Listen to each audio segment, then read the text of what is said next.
1947 से लेकर के 1960 तक यह देश दुनिया की छठी अर्थव्यवस्था थी। 17वीं 18वीं सदी में यह देश दुनिया की नंबर 1 की अर्थव्यवस्था थी। पहले मुगलों ने लूटा, फिर अंग्रेजों ने तबाह किया, और जो कुछ बचा रह गया था वह मुगलों और अंग्रेजों के बाद कांग्रेस ने और समाजवादी पार्टी ने तबाही का नया मंजर पैदा करके देश के सामने और प्रदेश के सामने पहचान का संकट खड़ा कर दिया था। कांग्रेस के समय की बात है। उस समय लोगों के लिए सुविधाएं नहीं थी, घर बनाना कठिन था, लोग चोरी छिपे सीमेंट खरीदते थे। विकास कैसे होता है?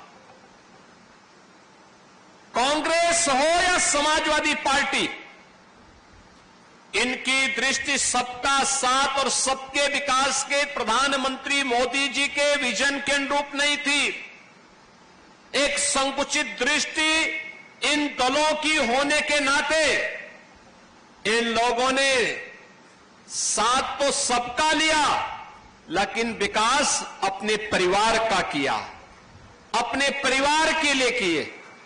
परिणाम क्या था? प्रदेश भी और देश भी पिछड़ता गया, गरीबी बढ़ती गई, अराजकता उनके गुंडों के द्वारा बढ़ती गई।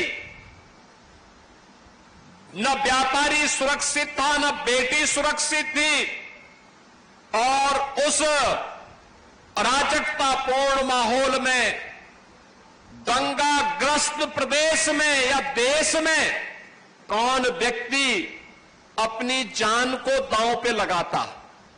ये नहीं हो पाता था।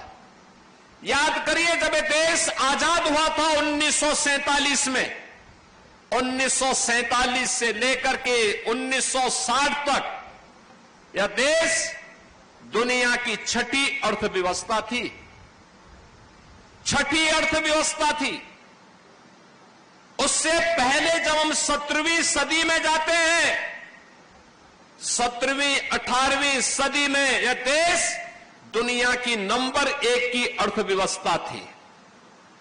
याद करिए, पहले मुगलों ने लूटा, फिर अंग्रेजों ने तबाह किया, और जो कुछ बचा रह गया था वह मुगलों और अंग्रेजों के बाद कांग्रेस ने और समाजवादी पार्टी ने तबाही का नया मंजर पैदा करके देश के सामने और प्रदेश के सामने पहचान का संकट खड़ा कर दिया था।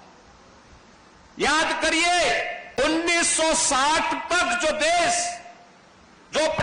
देश दुनिया की छठी अर्थव्यवस्था रही हो, वह देश 2014 तक आते आते आगे बढ़ने की बजाय दुनिया के अंदर हमारा स्थान अब 6 से 11वें स्थान पर आ गया।